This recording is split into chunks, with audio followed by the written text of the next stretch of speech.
जय श्री राम मित्रों, स्वागत है आप सभी का।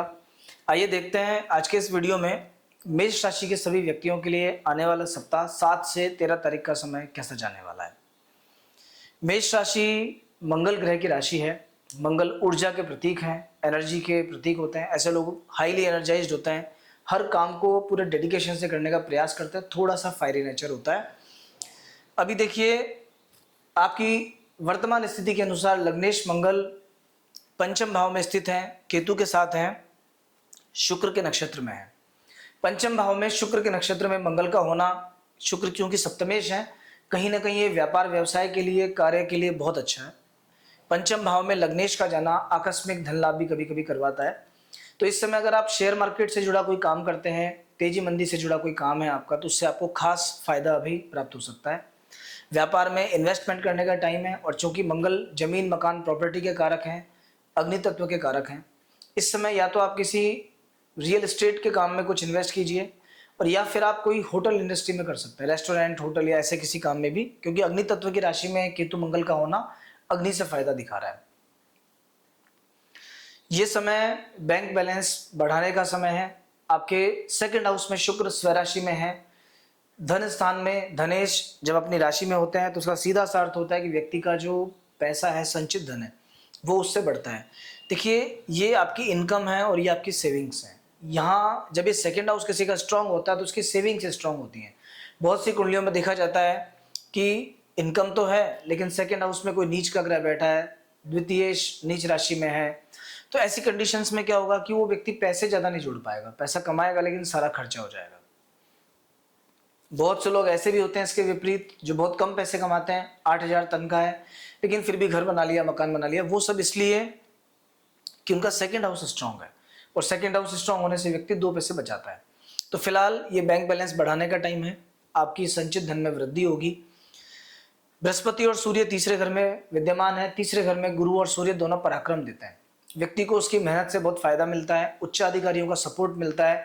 ऑफिसर्स जो भी हैं, आपके बॉस हैं या कोई राजकीय सेवा में है, तो जो ब्यूरोक्रेट्स हैं, उनका बेनिफिट आपको मिलेगा, उनका सहयोग आपको मिलेगा। अगर आप सरकारी सेवा में हैं तो अभी बहुत अच्छा समय है। विशेष कोई टारगेट आप अचीव कर सकते हैं। पहले के कंपैरिजन में परफॉर्मेंस बहुत बढ़िया हो सकती है इस समय आपकी। बुध ग्रह चतुर्थ भाव में थोड़े से विपरीत अभी चल रहे हैं। बुध से व्यापार का विचार किया जाता है। चौथे घर में जब बुध विराजमान होते हैं, क्योंकि चौथा, 8वां और 12वां ये घर खराब होते हैं। इन सभी हाउसेज में अधिकतर प्लैनेट्स को खराब माना गया, कुछ विशेष कंडीशंस के अलावा। जैसे 12वें घर में शुक्र हमेशा अच्छे होते हैं। तो चतुर्थ भाव में बुध का अर्थ है कि ये माता को पीड़ा दे सकते हैं। चौथा घर स्थायी संपत्ति, जमीन मकान का, उसकी ट्रेडिंग से जुड़ा कोई विवाद हो सकता है, कोई जमीन फंस सकती है, कोई प्रॉपर्टी गलत आप खरीद सकते हो, किसी गलत माइंस में आपका इन्वेस्टमेंट हो सकता है। उन सब चीजों का ध्यान रखना। अष्टम भाव में चंद्रमा की स्थिति रहेगी इस सप्ताह के शुरुआत में, 7 और 8 तारीख के दिन। 7 और 8 में जब 8th हाउस में चंद्रमा रहेगा, सबसे पहले ये स्वास्थ्य को बिगाड़ेगा। तो स्वास्थ्य कहीं ना कहीं नरम पड़ सकता है, मौसमी बीमारियां पकड़ सकती हैं, मन बेचैन रह सकता है, मन की स्थिति थोड़ी सी खराब हो सकती है, उच्चाटन की स्थिति हो सकती है, कुछ समझ में नहीं आया कि क्या करना है। इसके बाद फिजिकल कंडीशन की बात आती है, तो ये कफ एंड कोल्ड जैसी बीमारियां चंद्रमा देता है। छाती के रोग, कफ एंड कोल्ड या एलर्जिक प्रॉब्लम्स का बढ़ जाना, अचानक से स्किन पर रैशेज हो जाना, ये सब चीज़ें, ये सब भी चंद्रमा के कारण हो सकती है। चंद्रमा जल से बह देता है। 7 और 8 तारीख का समय ऐसा रहेगा कि आपको इस समय ये ट्रैवल में बहुत सावधानी बरतनी, यात्रा नुकसानदायक होती है।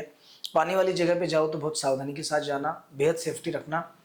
और अगर किसी तरह का फोबिया या डर जैसी कोई चीज़ आपको है तो बहुत अवॉइड करके आपको जाना चाहिए इस समय पे। कुल मिलाकर के ये जो 2 दिन का समय है, ये किसी भी व्यक्ति के लिए किसी भी तरह से बहुत खास अच्छा नहीं है। फोकस वगैरह कम रहेगा, तो स्टूडेंट्स के लिए भी नुकसानदायक देने वाला है। व्यापार में गलत डिसीजन हो सकते हो, डर बैठ सकता है किसी चीज़ का। व्हीकल वगैरह चलाओगे तो भी सावधानी बरतना।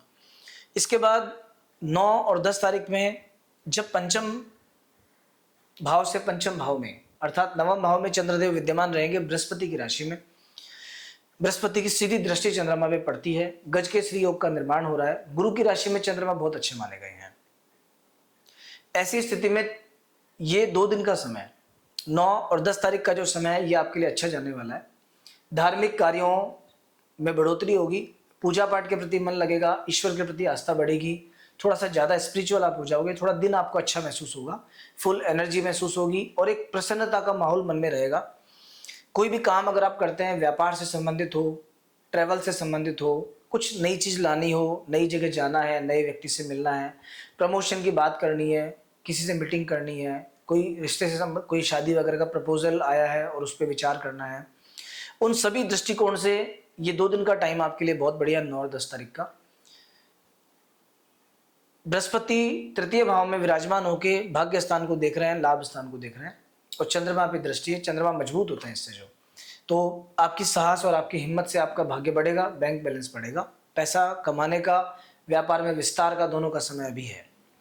11, 12 और 13 तारीख में मकर राशि में दशम भाव में चंद्रदेव विराजमान रहेंगे। दशम भाव में चंद्रमा स्थायी संपत्ति के योग बनाते हैं। अगर कोई बहुत दिनों से आप कोई प्रॉपर्टी परचेज करने का सोच रहे हो, नहीं आ पा रही, अभी थोड़ा सा प्रयास कीजिए। कोई व्हीकल लेना चाह रहे हो और किसी कारण से नहीं ले पा रहे हो तो प्रयास करो। इन बिटवीन कोई प्रमोशन या कोई नौकरी में आपके कुछ ऐसा होता है कि प्रमोशन होने वाला है या बातचीत चल रही है, तो वो भी आपके फेवर में जाने की संभावना थोड़ी ज्यादा है। एकादश भाव में फिलहाल राहु का गोचर है। 11वें घर में राहु बहुत अच्छे हैं, आकस्मिक धन लाभ के योग बनाते हैं, मित्रों से लाभ होता है, घूमने फिरने का मौका मिलता है, बाहुबल बढ़ता है। हालांकि 11वें घर में बैठने से व्यक्ति कभी कभी दूसरों का पैसा भी ले लेता है, तो ध्यान रखना कोई भी गलत धन आपके पास नहीं आना चाहिए, क्योंकि ये भी समझ लेना अभी आपको शनि की 7.5 चल रही है। शनि न्याय के देवता हैं, अन्याय से कुछ भी आ गया, गलत तरीके से कुछ भी आ गया तो ये 7.5 की शुरुआत है। जाते जाते शनि बहुत कुछ लेके चले जाएगा। तो मेष राशि वालों को अपने आचरण का ध्यान स्पेशल रखना है, कुछ भी गलत आपके पास नहीं आना चाहिए, गलत व्यक्ति का नहीं रहना चाहिए। ओवरऑल आपका समय ठीक है। 7 और 8 तारीख में बेहतर होगा कि आप सुबह जब घर से निकलें, अपनी मदर के, माता जी के पैर छू के निकलें, ओम सोम सोमाय नमः इस मंत्र की एक माला करके निकलें, और यदि संभव है आपके लिए तो शंकर जी पे एक लोटा जल का चढ़ा के निकलें। आपकी कुंडली के अनुसार आपके इष्ट देवता भगवान सूर्य बनते हैं या भगवान विष्णु बनते हैं, तो आपको वैसे भी नित्य प्रति विष्णु सहस्त्र नाम का या ओम नमो भगवते वासुदेवाय मंत्र अगर आपने ले रखा है किसी से, तो नहीं तो कुछ नहीं, सिंपल एक राम रक्षा स्तोत्र, भगवान विष्णु से संबंधित किसी भी स्तोत्र का पाठ और सूर्य भगवान को अर्घ, ये 2 काम आपको जरूर करने चाहिए। इससे आपका भाग्य हमेशा बढ़ेगा। ओवरऑल आपका समय ठीक है, मेरी शुभकामनाएं आपके साथ हैं। अगर इस चैनल को आपने अभी तक सब्सक्राइब नहीं किया है तो एक बार कर लीजिए, इसी तरह की जानकारी आगे मिलती रहेगी। जय श्री राम।